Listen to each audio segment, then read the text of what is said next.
Bringing the magic back home. Bringing the Magic Back Home is a podcast that I recently just named. I've been thinking about starting a podcast since 2021. In 2021, if you don't know, I feel like this is like the holy grail. This is like when my life really started, when my grandmother passes away.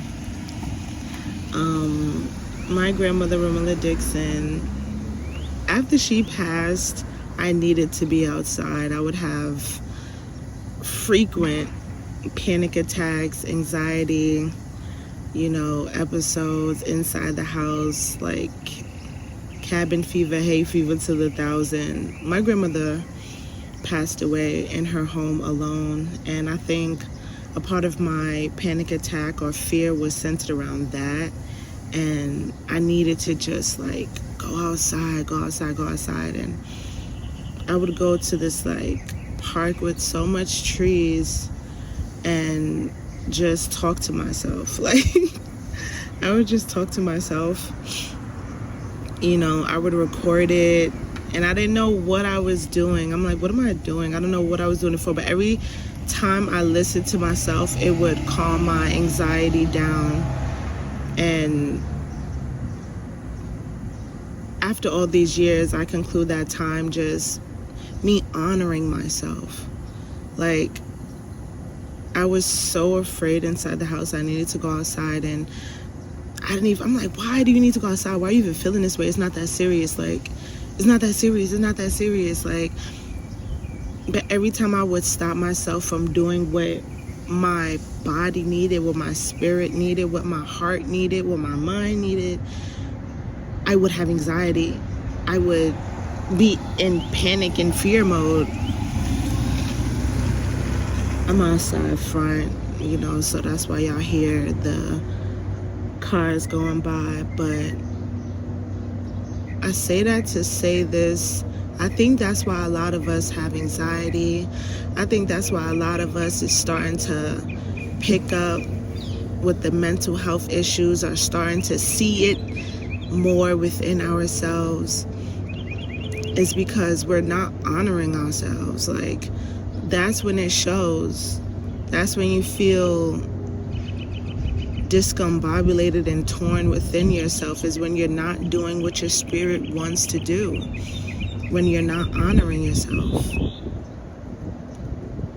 Self-sabotaging, ignoring the light within you.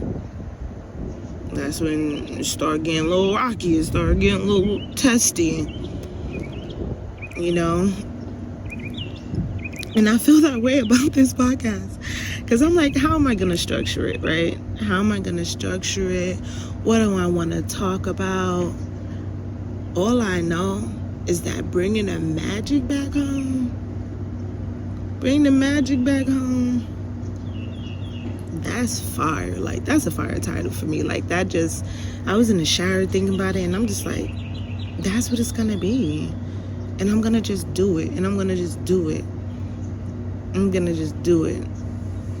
One thing about art, a lot of my colleagues, hit me up on a tip where it's like, how to, like, you always making work, you always going, you always keeping it going. And I think one thing I established early in my life, in my artist life, and I'll say I started, I don't even know, right? Because time is so, it's not even real.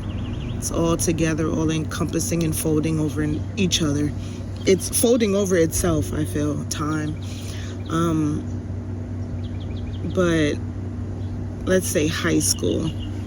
In high school, junior year, I was like, okay, I really like this art shit. This shit is making me come out the hood. Like, I don't even want to chill in the hood. Like, I want to stay after school. I must really like this, because I like the streets, but I really like this. So I'm going to do this. And then when I knew I wasn't so good at it and I had to train myself, that's when I devoted myself. How you doing? That's when I devoted myself to it, and I knew that I was going to keep doing this for the rest of my life because I genuinely am passionate about this. This makes me want to stay to myself. It made me want to have time to myself. It made me want to sit with myself and grow. And I thought that that was a key part in life, and that's why I stick to making art. And not only because I chose it as a career, but because it is a key part of my life. It keeps me alive. It's hand in hand with living. It is a ritual that keeps the magic flowing throughout my reality. I can't leave it behind. I can't stop, you know. That's why I can't even like play into like the artist block illusion, because then I would stop the flow. It would stop the magic in my life. I can't do that. But with these other facets that I have, these other passions that I've awoken and found within myself, I wanna create. I wanna flick my wand this way, and those are the parts of myself that I am stopping. You know, I'm like, oh, this is too much. I can't do this, that, and that, and this. And now I have a kid. I'm like, oh my God, I definitely can't do all of that. Like, let me stick to this art. I know I got time for this art. Let me stick to it. But I feel like I have to find other spaces for my passion of public speaking, of writing, of community organizing, bringing people together, and that takes a whole bunch of energy. And you know, I feel like introvert, extrovert, I'm really teetering all in between the line. But so that's why I'm just gonna do this podcast, and I'm not sure how it's gonna go, how it's gonna be structured, but I know realness, truth, the magic that comes with truth and honoring oneself, that is what this space is for. And you come here and feel seen, and let that lead you to have the magic flow in your life.